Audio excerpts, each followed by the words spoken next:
Pemirsa, pemerintah mengusulkan aturan denda bagi warga yang kehilangan IKTP lewat revisi Undang-Undang Administrasi Kependudukan.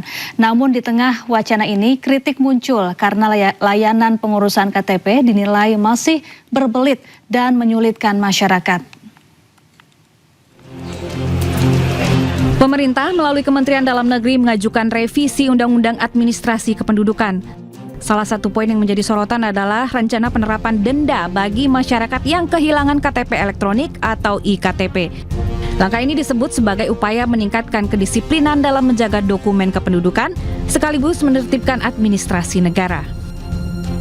Perlu dipikirkan agar warga bisa lebih bertanggung jawab dengan mewajibkan untuk membayar, dikenakan segenap biaya, denda lah kira-kira begitu ya. Karena setiap hari ada berapa Pak Teguh ya? Laporan kehilangan puluhan ribu.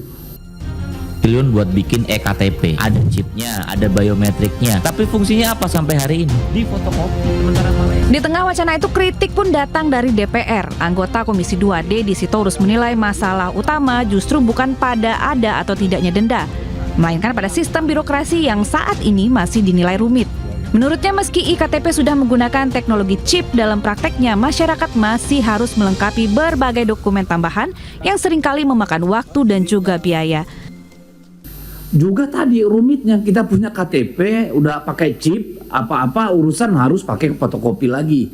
Ditanya lagi kakak, ditanya lagi surat lahir, ditanya lagi kalau kami ini surat baptis. Sementara itu bagi masyarakat yang akan mengurus IKTP hilang atau rusak memang harus menyiapkan sejumlah dokumen.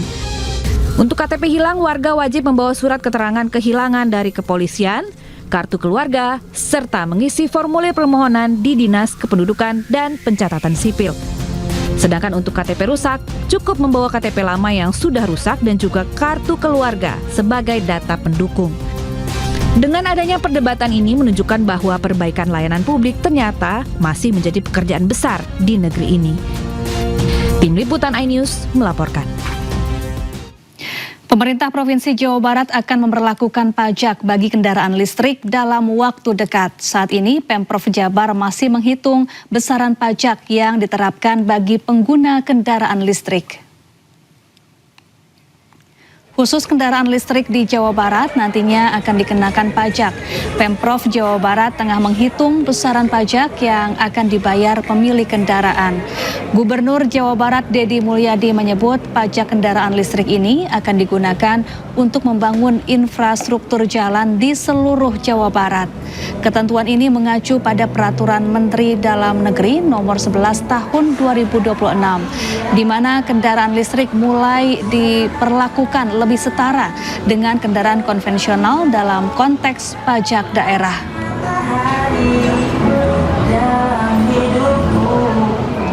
Kenapa? Iya, pajak kendaraan listrik kalau memang ketentuannya harus bayar, ya kita menyambut dengan gembira. Karena kan bukan urusan energinya yang dibicarakan, tetapi urusan aspalnya yang harus dibangun. Nah, aspalnya itu kan sumbernya dari pajak kendaraan bermotor kalau di Jawa. Persentasenya udah ada Pak, besarannya Pak? Sampai sekarang belum dapat informasi yang detail. Nanti kita mungkin dalam minggu ini mudah-mudahan segera ada. Pemirsa, pasca Pertamina menaikkan harga, ketersediaan stok BBM bersubsidi maupun non-subsidi terpantau aman.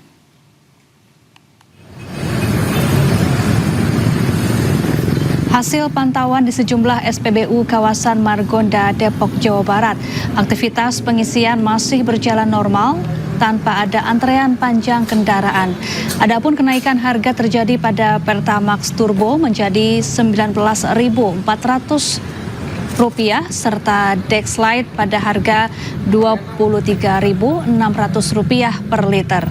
Sementara Pertamina Dex kini dibanderol Rp23.900 per liter. Meski memahami dampak geopolitik global, warga berharap pemerintah tetap menjaga daya beli masyarakat agar harga energi tidak terus melambung. Ya, harapannya semoga tidak naik harganya, tetap bisa terjangkau sama masyarakat semuanya. Nah, itu aja sih Pak. Kalaupun naik gimana Bang? Kalaupun naik mudah-mudahan tidak terlalu signifikan naiknya dan bisa di-compare sama kebutuhan dan keperluan masyarakat. Untuk pertama tersebut tadi baru juga tahu ya terkait ada kenaikan dan sempat sedikit kaget sih, nah, naiknya juga lumayan ya, tapi saya bisa ngerti sih, kayak maklum aja karena kan kalau kita lihat kondisi ada perang di Amerika Serikat dan Iran juga ya, jadi emang ada kenaikan harga minyak dunia, jadi saya bisa maklum sih. Jadi emang karena emang dari dulu saya juga pakai Pertamax Turbo, jadi ada kenaikan gini ya udah deh maklum aja, kayak udah bakal tahu sih. Belum ada perubahan apapun, saya sebagai pengguna Pertamax dan ya harapannya nggak ada kenaikan lagi.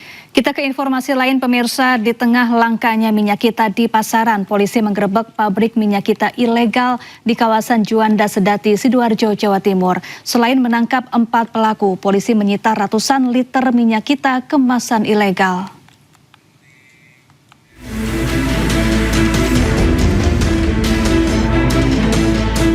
Tim Direktorat Reskrimsus Polda Jatim gerebek pabrik produksi minyak goreng merek Minyak Kita ilegal di sebuah komplek pergudangan di kawasan Jalan Bypass Juanda Sedati, Sidoarjo. Di dalam gudang yang tertutup itu, polisi mendapati produksi minyak kita ilegal alias palsu yang dikelola PT Sinar Agung Abadi. Ratusan liter minyak kita ilegal dalam bentuk kemasan plastik dan jerigen berhasil disita petugas. Berikut sejumlah alat produksi dan penyulingan minyak dan sebuah truk tangki yang berada di dalam gudang produksi. 4 orang yang merupakan pemilik, pengelola, dan pengawas produksi minyak kita ilegal ditangkap untuk diperiksa di Direktorat Reskrimsus Polda Jatim. Dari hasil pemeriksaan polisi, produksi mereka ilegal karena pelaku mengemas ulang minyak goreng curah dan diedarkan di bawah perusahaan yang tak memiliki izin resmi. Jadi modusnya mereka ini membeli minyak curah, ya, minyak curah dari beberapa lokasi, di mana asal usulnya jelas. Jadi ada yang beli dari PT Smart dan ada yang beli dari HAP. Nah, namun oleh mereka minyak curah tersebut di-repacking lagi. Ada yang di-packing dengan 1 liter dan ada yang di-packing dengan 5 liter. Namun perusahaannya mereka menggunakan nama perusahaan. Nah, perusahaan tersebut tidak terdaftar, ya, artinya ilegal. Kemudian di dalam packing kemasan 1 liter itu mereka juga mencantumkan POM, balai POM, hasil POM. Nah, itu juga tidak terdaftar. Demikian juga tulisan SNI-nya tidak ada. Begitu. Nah, ternyata isinya pun mereka kurangi. Pabrik ilegal mereka sudah beroperasi sejak Desember 2025 lalu dan diedarkan di kawasan Tarakan, Jember, dan Trenggalek. Untuk kepentingan pemeriksaan lebih lanjut, saat ini polisi menutup lokasi produksi minyak kita ilegal. Pemirsa, kenaikan harga LPG non-subsidi ukuran 12 kg membebani pelaku usaha kuliner. Biaya operasional meningkat di tengah upaya menjaga harga agar tetap terjangkau.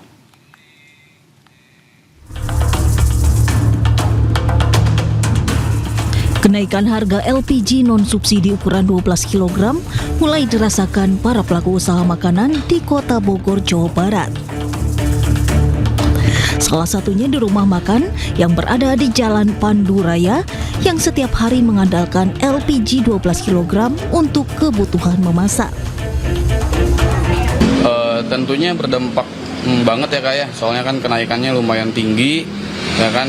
Udah sekarang harganya di kisaran 240 ribuan satunya kalau kita eceran gitu kayak di tempat-tempat agen kecil ya gitu. Kalau dalam sehari kita itu habisnya di 1 atau 2 tabung kalau misalkan lagi normal lah kayak, tapi kalau weekend lagi jamnya rame, waktunya rame itu hampir di 2 tabung satu harinya. Untuk kita paling sabar aja dulu ya kayak. Gimana ke depannya, mudah-mudahan harga LPG bisa turun lagi, bisa biar usaha UMKM semuanya bisa tenang lagi gitu kan. Kenaikan harga LPG 12 kg memaksa pelaku usaha kuliner putar otak menekan biaya operasional. Mereka berharap harga dapat kembali stabil agar usaha tetap bertahan. Dari Bogor, Jawa Barat, Yasmin Atania, Andri Setiawan, iNews melaporkan. Pemirsa, ratusan warga di Cilegon, Banten rela berdesakan demi pengobatan gratis. Mereka datang sejak pagi demi mendapatkan layanan kesehatan tanpa biaya.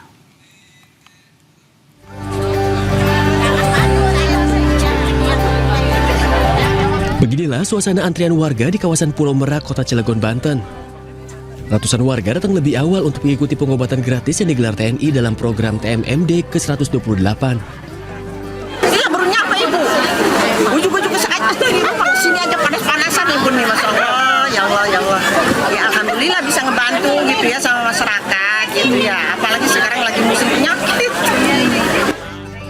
Pelayanan kesehatan ini melibatkan tenaga medis dari TNI dan dokter lain guna melayani berbagai keluhan warga. Jumlah warga yang datang melampaui target awal sehingga antrean terlihat padat. Ini kan masih berjalan ya, sejauh ini sih udah lebih dari 170 sih. Rata-rata penyakit apa ya? Rata-rata kebanyakan yang penyakit darah tinggi, terus kan kita ada cek gula juga, jadi banyak yang ketahuan gula juga di sini. Jadi kebanyakan itu sih, terutama kalau yang usianya udah lanjut gitu. Program pengobatan gratis merupakan bagian dari TMMD ke-128 yang berlangsung hingga Mei mendatang. Selain pelayanan kesehatan juga dilakukan pembangunan fasilitas umum dan kegiatan sosial lainnya.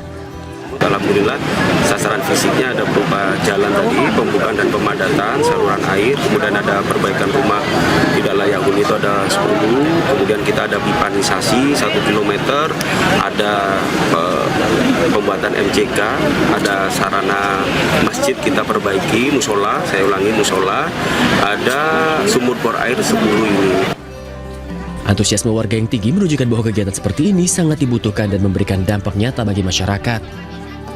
Diharapkan program serupa dapat terus dilaksanakan secara berkelanjutan guna membantu meningkatkan kualitas hidup warga. Dari Cilegon, Banten, Iskandar Nasution, A-News melaporkan.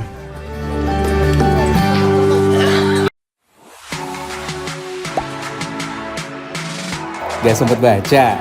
Dengerin aja, klik icon text to speech di okezone.com.